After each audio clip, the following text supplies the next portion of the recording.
Hello friends, बुकीपीडिया पर आप सभी का स्वागत है। आज हम बात करने वाले हैं how big things get done by Bent, Flyvbjerg and Dan Gardner book के बारे में। किशन की जिंदगी हमेशा से कुछ अनऑथेंटिकेटेड, उसे हमेशा लगता शायद मेरी किस्मत ही खराब है। एक दिन उसकी दोस्त रिया उससे मिलने आई। रिया ने देखा कि किशन फिर से फ्रस्ट्रेटेड और लॉस्ट लग रहा था। उसने पूछा, क्या हुआ किशन, फिर से कोई नया प्रोजेक्ट अधूरा रह गया? किशन ने गहरी सांस लेते हुए कहा, हाँ यार, मैंने सोचा था कि घर का रिनोवेशन करूंगा। प्लान तो बड़ा ग्रैंड बनाया, पर एग्जीक्यूशन के टाइम सब गड़बड़ हो गया। बजट एक्सीड हो गया, कॉन्ट्रैक्टर्स कंफ्यूज थे और अब सब अधूरा पड़ा है। समझ नहीं आता कि क्यों हर बार ऐसा होता है। रिया ने मुस्कुराते हुए अपनी बैग से एक किताब निकाली, how big things get done, और किशन की तरफ बढ़ाई। उसने कहा, तुझे शायद यह पढ़ने की जरूरत है। यह किताब बड़े बड़े प्रोजेक्ट्स को सक्सेसफुली एग्जीक्यूट करने के बारे में। इसमें एक लेसन है जो मुझे लगता है कि तेरे जैसे लोगों के लिए ही लिखा गया है।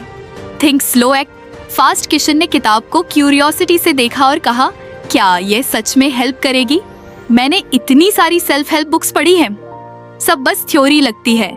रिया ने जवाब दिया, ट्रस्ट मी, इसे पढ़, प्रैक्टिकल है और तेरी सबसे बड़ी प्रॉब्लम यही सॉल्व होगी। प्रोजेक्ट्स रॉन्ग स्टार्ट लेते हैं, ये तुझे बताएगी कि स्टार्ट सही कैसे लेना है। उस रात किशन ने किताब पढ़ना शुरू किया। पहले चैप्टर में ही उसे एक पावरफुल लाइन दिखी, प्रोजेक्ट्स डोंट गो रंग, दे स्टार्ट रंग। उसने सोचा, यार ये तो मेरे हर फेल हुए प्रोजेक्ट की स्टोरी है। मैं हमेशा जल्दी में रहता हूँ, सोचता हूँ कि जितनी जल्दी काम शुरू होगा उतनी जल्दी खत्म होगा, पर ये गलत है। किताब पढ़ते पढ़ते किशन को समझ में आया कि प्लानिंग फेज को अंडरएस्टिमेट करना उसकी सबसे बड़ी मिस्टेक रही है।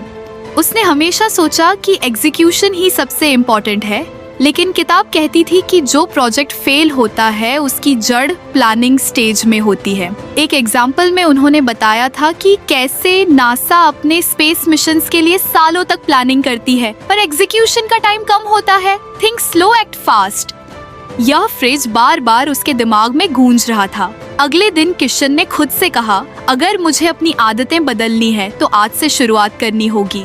उसने अपनी नोटबुक निकाली और अपने घर के रिनोवेशन प्रोजेक्ट को एक बार फिर से एनालाइज करना शुरू किया। उसने सबसे पहले सोचा, मैंने गलतियां कहाँ की। उसे महसूस हुआ कि उसने कॉन्ट्रैक्टर्स को वेग इंस्ट्रक्शंस दी थी, मटेरियल के बारे में उसने खुद रिसर्च नहीं की थी, और सबसे बड़ी बात, उसने डेडलाइंस अनरियलिस्टिक रखी थी। किशन ने खुद से वादा किया कि इस बार वह सब कुछ सही से प्लान करेगा। रिया से इंस्पिरेशन लेते हुए उसने डिटेल प्लानिंग शुरू की। उसने हर चीज को स्मॉल पार्ट्स में डिवाइड किया, जैसे पहले किचन का काम होगा, फिर लिविंग रूम का।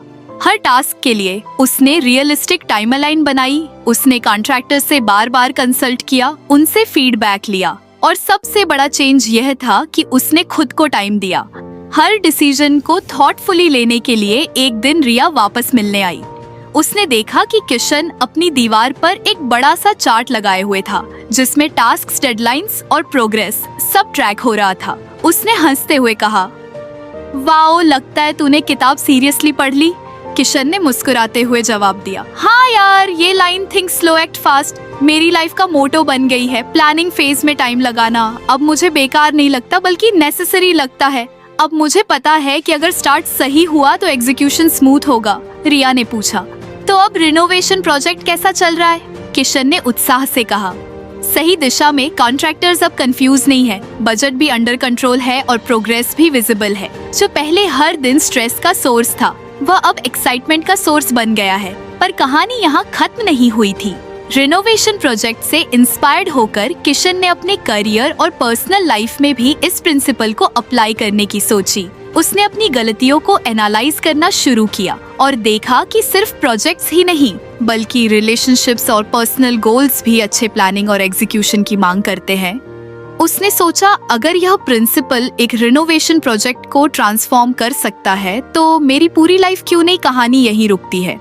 क्योंकि किशन की जर्नी अभी शुरू हुई है, उसने तो बस पहला लेसन सीखा है। उसे अब इस किताब के और लेसन्स एक्सप्लोर करने हैं और खुद को एक डिसिप्लिन, थॉटफुल पर्सन बनाना है। किशन अब अपने घर के रिनोवेशन प्रोजेक्ट में पूरी तरह इवॉल्व था। थिंक स्लो एक्ट फास्ट का प्रिंसिपल उसने इतनी इफेक्टिवली अप्लाई किया था कि हर चीज प्लान के हिसाब से स्मूथली चल रही थी। वह इस बदलाव से काफी खुश था और खुद को पहले से ज्यादा कॉन्फिडेंट महसूस कर रहा था। लेकिन रिनोवेशन का काम खत्म होने से पहले ही उसे लगा कि किताब में आगे क्या लिखा है यह भी देखना चाहिए। उसने किताब खोली और अगला चैप्टर पढ़ना शुरू किया, अंडरस्टैंड योर ऑन्स। यह चैप्टर शुरू ही एक शॉकिंग स्टेटस के साथ हुआ था। अगर आपको हमारी फ्री समरी अच्छी लगती है तो आप हमारे चैनल को सब्सक्राइब कर सकते हैं, हमारी मेंबरशिप खरीद सकते हैं या हमें यूपीआई के थ्रू सपोर्ट कर सकते हैं। अब समरी पर वापस चलते हैं। Only 0.5 per of mega projects are under budget and on time. Kishan ने यह लाइन दोबारा पढ़ी, उसे यकीन नहीं हुआ। उसने खुद से कहा, यार अगर इतने बड़े बड़े प्रोजेक्ट्स इतने रेयर होते हैं सक्सेसफुल होने में, तो मेरा छोटा सा रिनोवेशन प्रोजेक्ट कैसे स्मूथ जा रहा है। फिर उसने चैप्टर को ध्यान से पढ़ना शुरू किया। फ्लाई बियर का कहना था कि किसी भी पे